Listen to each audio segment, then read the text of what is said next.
એક વખત એક સ્કૂલમાં છોકરાઓને કહેવામાં આવે છે કે તમે કવિતા મોઢે કરીને આવજો. બીજા દિવસે સવારે વર્ગ શિક્ષકે બધાને ઊભા કરે છે. એક છોકરાને કવિતા બોલવાનું શરૂ કરાવે છે અને વચમાં ટોકે છે કે એને નહીં, આવી રીતે નહીં. તો છોકરો ત્યાંથી ફરીથી શરૂઆત કરે છે. વર્ગ શિક્ષક ફરીથી એને રોકે છે અને ટોકે છે. ત્યારબાદ એ છોકરો કંટાળીને બેસી જાય છે. પછી બીજા છોકરાને ઊભો કરે છે.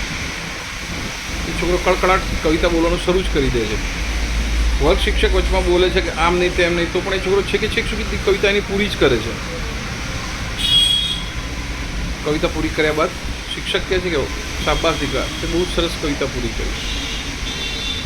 પહેલાવાળો છોકરો એને કહે છે કે ટીચર, હું પણ એ રીતે જ બોલતો જે રીતે એ બોલતો હતો, પણ તમે મને વચમાં ટોકતા હતા. એટલે ટીચરે બહુ સરસ કીધું કે હું તને ટોકીને તું ઉટકી જતો હતો. મેં એને ટોક્યો તો પણ એ અટક્યો નહીં. એને પોતાની જાત પર પૂરેપૂરો વિશ્વાસ હતો. વ્યક્તિ પોતાની જાત પર વિશ્વાસ રાખે ને તો કોઈ પણ જગ્યાએ પોતાના નિર્ણયો ખોટા લઈને શકતો નથી. મારું નામ કિરણ સુશીલાબેન પારેખ.